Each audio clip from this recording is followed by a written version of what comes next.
The home of loving, caring, and nurturing parents Joelle and Lisa Guy, who are the victims of this crime case, was gruesomely ripped to pieces in a seemingly calm and sophisticated neighborhood, while a family of 5 was bonding over a warm and inviting Thanksgiving dinner. They were to be celebrating together while cherishing memories of closure in the home where the family had been built. But what was supposed to be a lasting memory of warmth that Joelle and Lisa Guy provided for their children turned out to instead be one of the most tragic true crime scenes in recorded history ever of any holiday, leaving behind a blood-boiling terror in the neighborhood of Hardin Valley and Knoxville, Tennessee, which is the true crime story that we're covering today in this Crime Entries episode. Joelle and Lisa Guy were completely innocent in the way that they lived their lives. At the ages of 61 and 55, they had been married for 31 years and bought their first home in 2007 in Hardin Valley area on Golden View Lane, and the entire neighborhood had grown pretty fond of the couple. Joelle had actually grown through his career as an engineering designer, and Lisa had actually started her life as a stay-at-home mom, raising her kids, and later turned a accounts payable manager at a local company called Jacobs Engineering. They adored one another and were known amongst their friends as true soulmates, having a great sense of humor, some of the most loving, kind-hearted, and compassionate people that you could step into any room with. They especially loved each other and enjoyed being around one another, out and about, especially in nature and around water.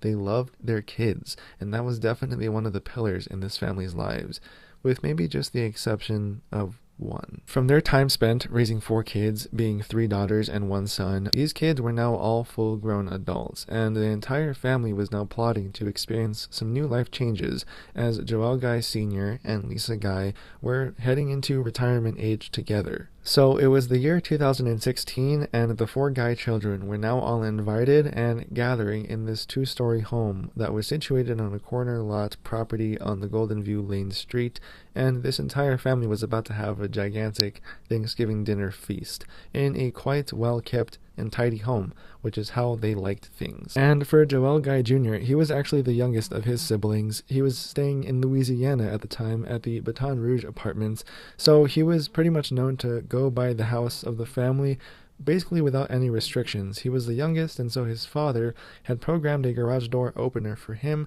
for which he kept in his car, as he would go back and forth really whenever he wanted. But those regular visits that Joelle Guy Jr. was used to making at this point to the family house, along with his siblings, they were all going to pretty much figure out very soon throughout this dinner. The conversation was going to be brought up that, well, Joelle Guy Sr. and Lisa Guy were going to be selling the house, and they were going to be moving up further away so that Joelle Guy Sr. could have his parents home and be closer to his family in general. They were bringing it up in this dinner. Everything was coming out, this can of worms that they had been waiting to tell their kids, and they were actually planning to move to a town called Rogersville in Tennessee, where Joelle Guy Sr.'s family had lived in this home. It had been in the family for years, and they were planning to take that over at this point, selling the house that they'd had for almost a decade, that the kids had known and been raised in, for about $237,000. Now, keeping in mind that they had bought this house in the first place nearly a decade later when Joelle Guy Jr. had pretty much left for college, so he was in school, used to coming back and forth whenever he pleased, along with the other kids that were much older than he was when he was a 28-year-old that was in college in Louisiana. But now the whole family was back together for the holidays. It had probably been a while since they had all seen each other, and just 2 weeks after that, their parents were breaking the news that, at that time, they were no longer all going to have this place to corral the family ever again. All the kids had even recounted in some statements that they were all looking forward to having a big family reunion for Christmas, just in a few more weeks, in the same house. And, well, that conversation was definitely something throughout that night. The family talked over, and everything pretty much seemed fine overall. In fact, his sisters that were living in Tennessee still made their way back home to Maryville and Kingsport in Tennessee, as they had still been living in the same state. As far as Joelle Guy Jr., though, he actually decided, after hearing this news, to stay in the home for the next couple of days over that same weekend, through Friday, Saturday, and Sunday into that next Monday week. But a thing happened throughout this dinner where he didn't necessarily agree with the way that his parents were approaching this and selling the home. It was too abrupt for him. And not only that, but they actually were supporting him financially, pretty much on all of the aspects of his life, including his tuition and his rent. And so a sort of argument broke out between the three of them while his sisters were away back in their own hometowns.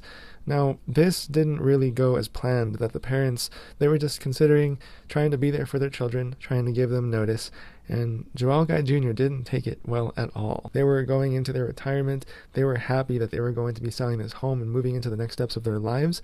It might have instead have been the start of something different in that house, and I can't even imagine the audacity, the ungratefulness that this kid, this 28-year-old guy who is now a full-grown adult living from his parents' finances, how does anybody have the nerve to approach something as far as an argument goes after they've been supporting you for so long, and now they're saying, you know what, we want to do our own thing with our own money, we're trying to move into this next steps of our lives, and son, we want you to be able to do the same thing. We need you to be responsible and accountable for your own expenses. And, well, it didn't just end there, not at the argument. Instead, things would become a lot more grim, a lot darker in this household over that weekend and into the next week of that following Monday, when Lisa was still working, but she was planning to retire, so on that Monday she was kind of scheduled to go to a meeting at work for her last day, and she never ended up showing up.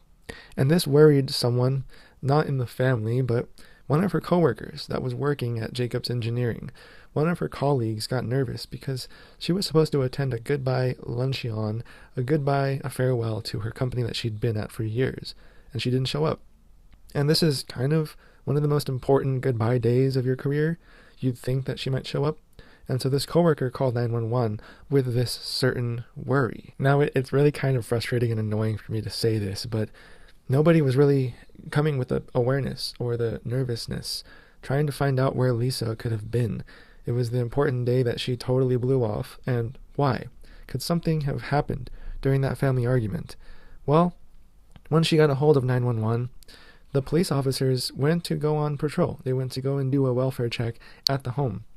And, well, Major Michael McLean, one of the accounting officers of the whole local police department, he pretty much stated in this case that one of the patrol officers went to do this welfare check. They stopped physically by the house, but once they got out, took a stroll around the front yard, they didn't see anything wrong. They didn't feel or have an essence or have a reason to believe that anything could have been off about the home. And from their opinions, nothing was certain for being against the law, so they just left. They didn't see anything, they said whatever. They didn't even knock on the front door. It was really overall quite pathetic of these patrol officers and doing this welfare check, going through the trouble of going to the house, not even to double check if anybody was home, just because in their gut they felt like everything was fine. It was really not enough for anybody involved at Jacobs Engineering, where Lisa worked, where this goodbye day was supposed to be up and coming. Everybody was excited to see her one last time. And they pretty much communicated this to Major Michael McLean. He even said in a statement that through a 911 phone call, her coworkers had expressed, even representatives at the company, like her higher-ups, had said that, this was an important day. This was the last day for her at the company after so long, and it was a day that she really wouldn't miss. It was truly out of character for Lisa. They indicated that Lisa had set up a specific meeting for that day, and it was not like her not to show up at all. All of this, meanwhile, this home is being sold. It's pretty much in the middle of that process, so it's normal for a real estate agent or somebody along those lines to be checking on the home, checking on the previous homeowners, which were Joel Sr. and Lisa. That's a checkup that's normal in that world when you're selling a home. So, of course, there was one at the scene. This real estate agent went to go check on the couple, went to go check on the house to see if everything was spiffy and up to par, and, well, there was nobody there, except for a vehicle that the real estate agent saw parked in the front of the property. And this vehicle had one of those garage door openers, just like the one on Joel Guy Jr.'s car. The whole family probably had them so that they wouldn't have trouble getting in and out. However, once the real estate agent was examining the car, trying to see what's going on, if there's anything fishy about the environment, they didn't necessarily smell anything fishy, but they did state to the local police department and detectives, probably these patrol officers that had done the welfare check, that somewhere around the garage area, they did smell an odor. This odor of something rotting inside of the house. This is a really morbid claim to make about a property where somebody might be missing or they haven't been found, nobody knows where they are. Her coworkers said that this is out of the normal. So perhaps these patrol officers had some sort of reasonable suspicion. And so these patrol officers, the same ones that dismissed the first welfare check, well, now they were doing a second welfare check. And they were going off of this claim that something was smelling of rotting. So they approached the same garage, and they smelled the rotting too. But what they described it as was just sending chills down my spine.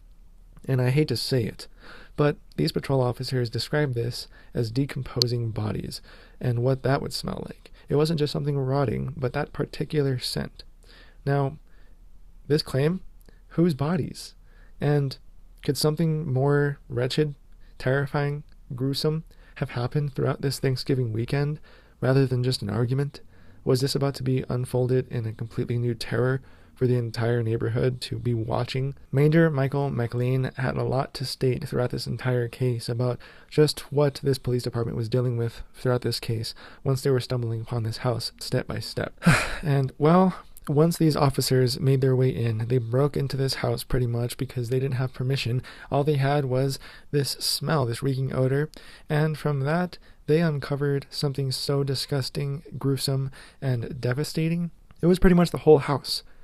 From inch to inch, from the front door through hallways and bedrooms, body parts. Yes, not just bodies, but they found scattered evidence all over the house. It was so toxic, so devastating, that a regular police officer or investigator couldn't approach this safely. They instead had to confront and invite in a hazmat suit team. The whole suit encased so that you don't get germs all over you, those yellow suits, white suits. Yes, those teams had to approach this first. This is how bad it had gotten in this house over that weekend, and these hazmat teams were seen pretty much scouring the whole house, this whole property throughout that next Monday and Tuesday of the previous Thanksgiving weekend. What they were finding was pretty much, decomposing body parts, dismembered body parts of Joelle Sr. and Lisa. And yes, these parents had been killed and scattered throughout the entire bedrooms, bathroom spaces, you name it, and they were actually laying in a sort of solution, a sort of acid-based solution, which authorities described was looking to the intent that this was an effort to pretty much get rid of evidence. Whoever did this to them was attempting to dissolve their body parts. It sounds so horrifying. Alright everyone, before we get into the rest of this true crime case, if you've made it into the deep end of this Crime Entries episode, be sure to deep dive into that subscribe button to never miss a crime video on this show. Did you do it? Yes? Okay, let's move on with the story. Both suffered multiple vicious stab wounds as well as dismemberment. Portions of the remains in an acid-based solution in an attempt to destroy evidence. Their bodies. These kind of knife wounds that led them to determine, maybe since Joelle Guy Jr. was the last person to be around this house before all of this took place throughout that entire day of November 28th, 2016, he was now the prime and main suspect. They were looking to him for all of this. Not the sisters, but Joelle Guy Jr., this 28-year-old man that they had been paying for all of his finances. He had betrayed them. And to keep in mind that this wasn't the smallest house ever, it wasn't the biggest house ever, but it was over 2,000 square feet. It's a lot of space to leave this disgusting mess around in different rooms. The forensic team that was trying to determine what this solution was even made out of, it was pretty much stuff that you could find around your house. Pretty much whoever made that solution put in almost no effort. It was things like hydrogen peroxide and sewer solution. These things that you might just find laying around in your cleaning room or under the kitchen sink where you have to regularly access them. It was just one of the most pathetic things that I think any family member or anybody can do in general. And it was all in the attempt to pretty much have severe decomposing factors to the human flesh. Something that takes away the skin and you can only see their bones and barely anything that were their initial wounds. It's all just a puzzling and gruesome situation to think about and acknowledge throughout this episode. They even found out that as for Joelle Guy Sr., he had suffered more than 40 stab wounds all over his body, and Lisa had suffered at least 30 wounds. Not only that, but they were completely mutilated. They had determined that Joelle Guy Jr. took the time to dismember each body part after they had been killed. And they had also found Lisa Guy's head dismembered, completely decapitated, and in a pot of boiling water on the kitchen stove. Joel Guy Jr. pretty much ensured that there was to be nothing left of his parents after he was finished murdering them. Not only did he leave body parts scattered throughout the house and his mom's head boiling, but he left their torsos in large plastic storage containers, probably the ones that you leave in your garage for just random things that you don't use regularly, that had this same acidic-based solution that was determined to really decompose their skin down to the bone. But to think of how sick he had become during this just the weekend, to where he thought to himself, yeah, I'm going to attempt leaving behind these parents, this house, all of these memories, thinking that that was enough, that this trail of blood and gruesomeness everywhere was going to solve his actions. And investigators, forensics teams, not only found body parts scattered throughout the house and on the stove in the kitchen, but in their own bedroom and bathroom. So he was really moving things all over the house. And especially in the bathroom, that's where they found those storage containers with their torsos.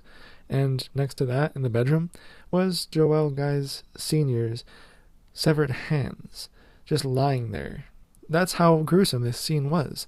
And not only that, but Joel Guy Jr., he was determined by detectives to have literally stayed in that house throughout the weekend, up until about Sunday. I can't imagine the smell. I can't imagine how anybody can disassociate so much to where they don't even mind that. Major Michael McLean also stated about this scene that it was pathetic in ways that this acidic-based solution that was composed of that, I think, bleach as well, along with a sewer cleaner and peroxide, that's the type of thing that you can get off the internet, according to him. Something so simple that it takes really no knowledge, no prior scientific study or nothing. The effort that their son went through is extreme, yet not at all. He even probably stayed in their own bed. I can't even begin to imagine what this crime scene unfolding might have been like for everyone.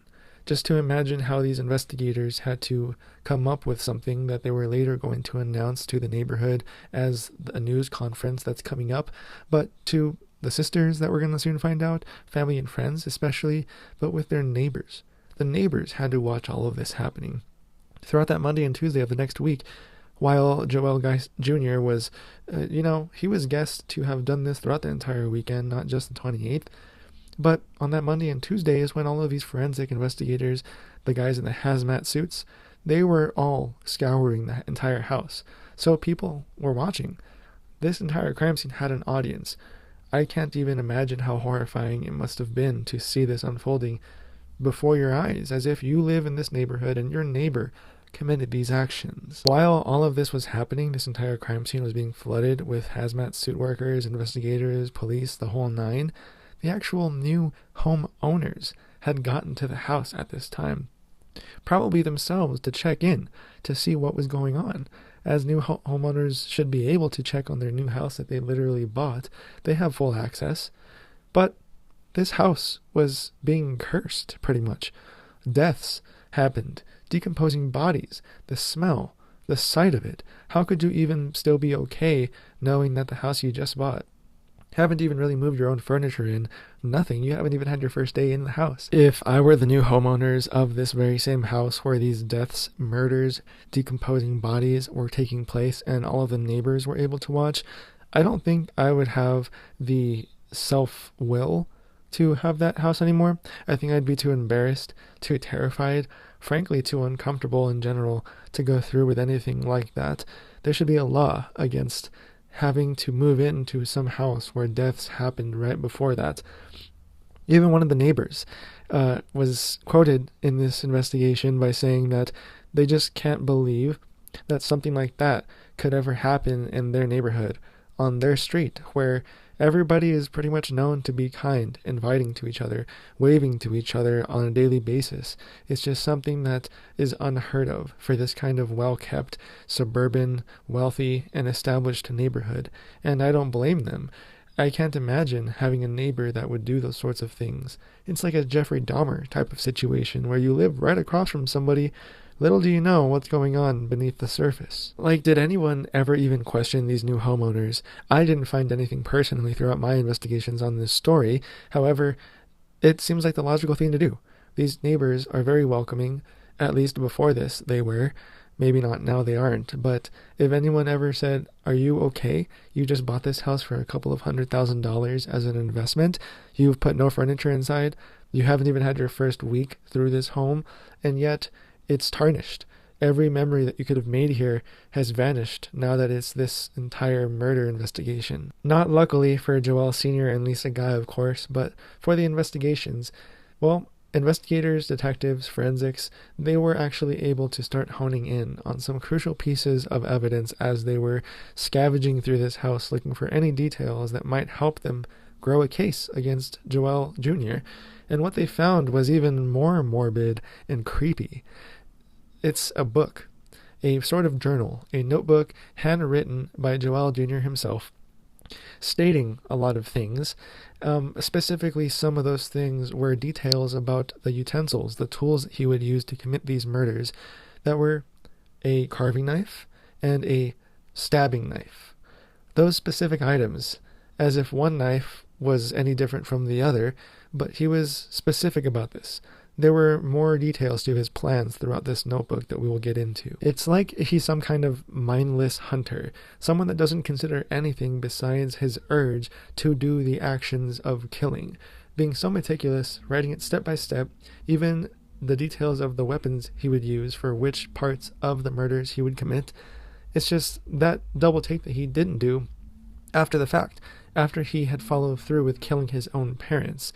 This same notebook was 5 pages long and had details of how and when or where to kill, how to go about it with his parents' corpses, how to disassemble their bodies, how to decapitate them, and how to decompose their bodies with this acidic solution, how to even profit financially. If that was even an opportunity for him, he was going to take it. It boggles my mind, the amount that he went through, even by leaving his notebook behind. Who does that? You're going to commit these actions, and that's already pathetic in itself, but you're going to leave behind this mess for everyone else to take care of. It sounds like he never took accountability for anything, including the last moments of his parents' lives, much less how they were there for him through it all. And nobody would have seen it coming either. In fact, his sisters, his parents, his friends, his neighbors, nobody would have seen this. And his sisters actually went to certain news outlets stating that he was quite a recluse. He didn't really go out anywhere. He didn't socialize. He really didn't probably even have that many friends. Although he was living alone at the time of the murders in Baton Rouge at his apartments, he did have a roommate at one point. I guess that roommate made it away unscathed. Even one of the neighbors to the house where the murders were committed, in that neighborhood, a person named Nizinski came out to say in a local reporting statement that they had seen Joelle Guy Jr. out and about around previous times, where he was just going for a walk, or taking his dog for a walk. Now, you might not even guess that a regular person doing such a regular thing like taking their dog out for some exercise would have that certain side to them where they could commit these horrible murders. But this neighbor did. And they also said that everybody pretty much just needs to come together. The entire neighborhood needs to come together in support of the Guy family and pray for them. Pray that they will get through this. Pray that everything will be okay on that side of life. Not that really a prayer or even best wishes or anything like that would help salvage any wreckage that this family has been through at that point. And it really just goes to show how many people may or may not have seen Joelle Guy Jr. for his whereabouts, his day-to-day life, his demeanor for things that he would do on a usual basis, especially one of the people that lived in the same Baton Rouge apartments in Louisiana State University area. Well, the detectives from Tennessee had actually interviewed her, Carrie Holton, and she had some statements to say about him. And not only that, but they had interviewed her 24 hours before the investigations took place about the same man, Joelle Jr. She would have never guessed that her upstairs neighbor was committing such wretched crimes. He's very quiet. I I don't see him that often. She ended up saying that at the time she had no idea what he was capable of, that even she thought of him as a sort of recluse that never really went anywhere, did anything, socialized with anyone, not around the building, not anywhere. And not only that, but she had been on social media the previous days, on the previous Wednesday before the Thanksgiving weekend in the first place, and she had seen his posts throughout that time. Little did she know she was about to see on the same social media platform that he was now in headlines as the prime suspect in these murder crimes. She was still shaken up about everything during the interviews. She would just have never known that someone like that was living so close to her. She was terrified of facing that fact. They asked me if I had known him and how long he'd been living here and if I'd ever seen anyone else. And what I knew about him, how often I had seen him. But that it was insane for her to think that somebody that lived just right above her would be able to just act casual one minute and completely snap the next against their own parents. I wonder how Carrie was even going to be able to sleep at night after having to confront this. Somebody could commit those crimes that was living above her the whole time, and she had to figure it out from a spontaneous knock on her door by detectives. Very, non-responsive, no waves, nothing, not even a head nod. So, as the case went on, the interviews were pretty much completed. Well, the evidence and the actions that authorities, especially Major Michael McLean, would take on, it was going to get pretty bad for Joel Jr. very soon. Just knowing that they had found this notebook. This was a prime aspect of the evidence that they'd use against him. It was pretty much giving everything away, except that they didn't really release any information to the public for a couple of days. This might have been something that made everything totally mysterious for the safety of everyone involved. And plus, they also didn't say whether they even found any sort of carving or stabbing, murder usage knives at the crime scene. None of this was stated by any local authorities. They were pretty much just gathering all that they could so that they could finally make the jump and possibly, likely, arrest Joel Jr. at a certain point in the near future. At this point, they were going to enforce some very aggressive maneuvers upon Joel Guy Jr. He had the entire local departments and even federal departments. The FBI got involved with this, and while Major Michael McLean had actually gotten a federal fugitive warrant. So they were planning to involve the Knox County Sheriff's Office, the Baton Rouge County Office, as well as the FBI. And throughout the next couple of days, on about February 30th, 2016, while at his apartment when he was trying to get into that Hyundai Sonata, that's when they really just jumped on him, took the opportunity, and went in for the arrest. Imagine 20 different cops, federal agents, this type of aggressive maneuver, this planning phase where they didn't tell the public anything until they had him in custody. And of course, it may have caused some uneasiness, some mystery throughout the neighborhoods, especially with Joel Guy Jr.'s family, but I think it might have been the best case scenario, because they did quickly apprehend him. It was only a couple of days that have passed. It wasn't like this was an ongoing investigation for months and the public was in danger. The guy was across states. He was in a completely different area. So if anybody was in trouble, it was going to be Joel Guy Jr. These crimes did happen in Knox County, Tennessee, but at the time that he was arrested, he was actually being held in East Baton Rouge Parish Prison. So he was pretty much going to be extradited to the different states where he would await his trial, which was going to begin on a Thursday. All of his hearings were going to take place for these tragic crimes, and he was denied any bond whatsoever, which is completely logical in this sort of crime world, because somebody that can commit these sorts of crimes and with no remorse, with no hesitation, they really don't deserve any bit of compassion at this point. What do you think? And this Major Michael McLean was continuing to describe the different ways and motives that could have caused Joel Guy Jr. to do this to his parents. And even though he had interviewed the other daughters, speaking on how they were continuing to plan to scale back of his finances, how his parents were paying for everything, well, he never really clarified that there was any specific motive. They never actually said that he was doing this to take away any sort of financial upbringing that his parents helped him with, and it could have just been a cold-blooded murder. The authorities that were there upon the arrest of Joel Guy Jr. on that scene at his apartment, they also went on to go speak in court saying that Even they didn't know what it was. Even when he was in custody, he really didn't speak at all. Major Michael McLean also said that there was pretty much no indication that they specifically, Joel Guy Jr.'s parents never named him as a beneficiary in their life insurance policies. So there was no guarantee that he'd even actually benefit financially from killing his own parents. And he went on to describe how the crimes were so rare that they were in pretty much the 1 percentile of all crimes in America. It's something that they really never see. Something so tragic and brutal of dismembering bodies and putting them in this acidic solution.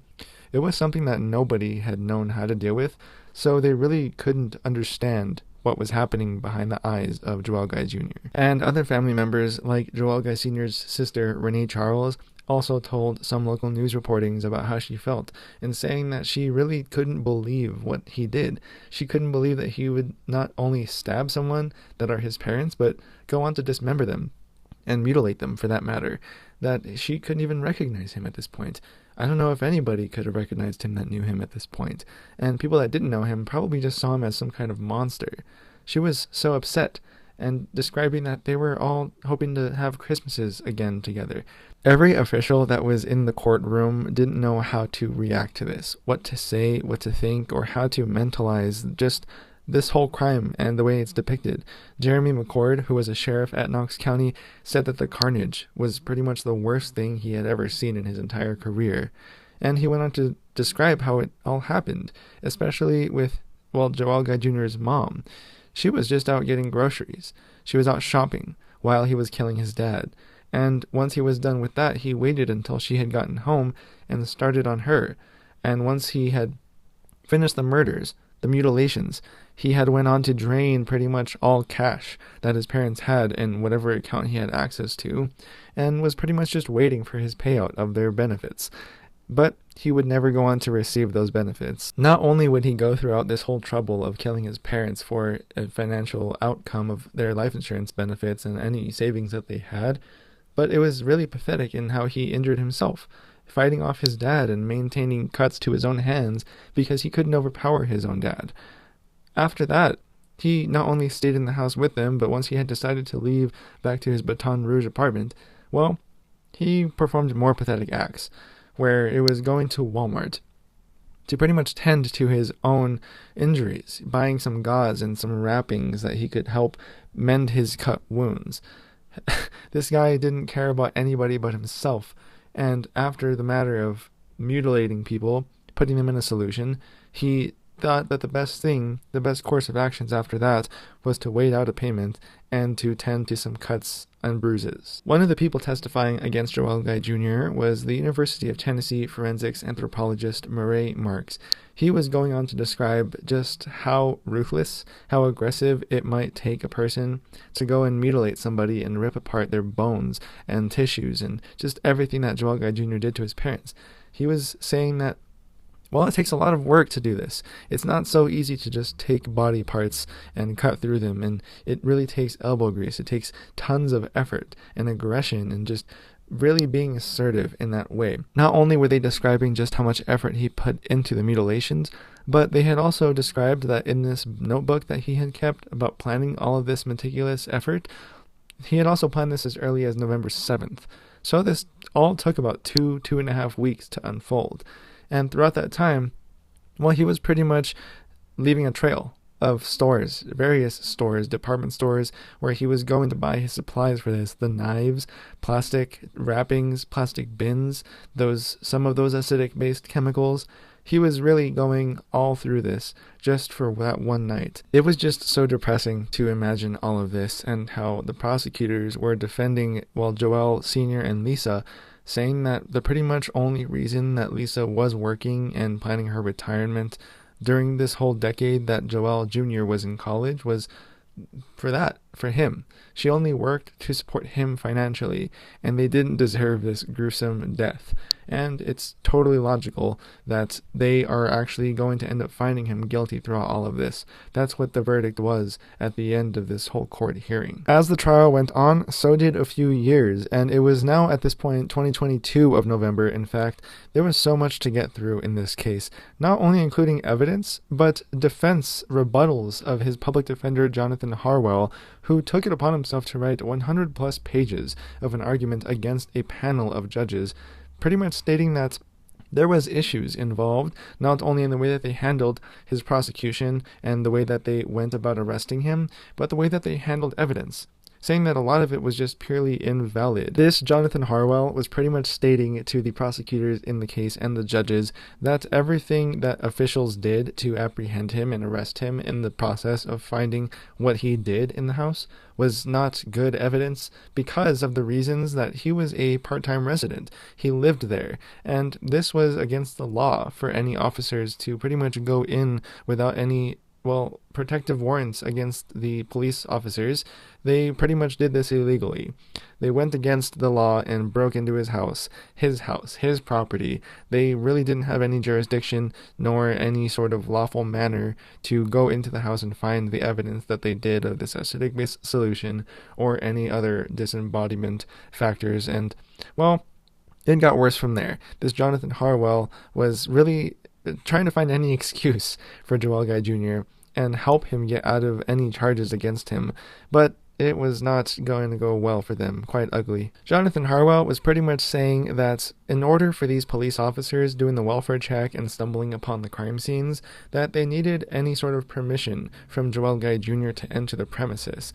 They weren't supposed to just enter upon their own will or any suspicion for a crime being committed, and it was pretty much stated that they didn't have the right, that Joel Guy Jr. was having the right to his own privacy in the house because of his part-time residency at the property. They pretty much broke in and invaded his space, but he invaded his parents' space, so I don't know what this Jonathan guy was even saying at this point. And of course, once this argument was being led off into the court hearings, Jonathan Harwell wasn't doing too good for his defending client in that matter because, the Assistant Attorney General Garrett Ward was not having it at all. He just blatantly disagreed with the entire defense and saying that pretty much it didn't count. He pretty much forfeited his rights to his privacy once he decided to mutilate his parents. Once he decided to cross that boundary, it was no longer any form of law that could be against the police department. As if the courts, the defense attorney, the prosecutors really needed any more rebuttals, any more appeals or arguments in, Joel Guy Jr.'s defense, because the crimes were just too severe at this point. There was really no point in trying to get him anything less from what was coming, which was 2 consecutive automatic life sentences for both counts of Joel Guy Sr. and Lisa, so he would pretty much serve a consecutive 51 years with the possibility of parole. But he'd be 80 years old or older at that point, and for the fact that his parents, they were just known to be loving everybody. They didn't deserve any of this, which is what Candace Fink, his sister, said to the judge, Steve Sword, in terms of they were very light-hearted spirits. They just wanted the best for their children, and this whole thing ended up to be just some kind of tragedy. The Assistant District Attorney, Hector Sanchez, was also speaking on the family and how loving and light-hearted they were, just like Candace and Steve Sword. Everybody believed that his parents had no wrong intentions. He went on to say that the only reason that they were there, that they were staying in that house, the reason that they were working is because they cared about their son. They wanted to make sure that he was okay. He had never held a single job. District Attorney General Charmaine Allen was one to kind of close off this entire case along with the entire prosecuting team in saying that, the Knox County area can now hopefully rest easier, rest more comfortably. I don't know how they're supposed to rest at all, but at least this Joel Guy Jr. is now off the streets of that neighborhood. It's now a haunted area at this point. That house is probably going to be demoed. But for the entire community, I think they've gotten the justice that they needed in the end. They found out who the guy was that caused these actions.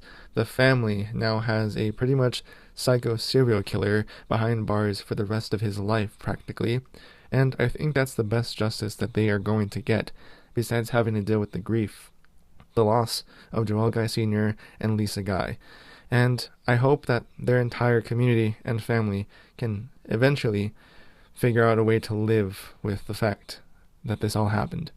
Now, if you guys have enjoyed this episode or gained some insights, I'm going to be covering a lot more true crime cases just like this one. You can find the rest on my channel, Crime Entries, and I will see you all in the next one.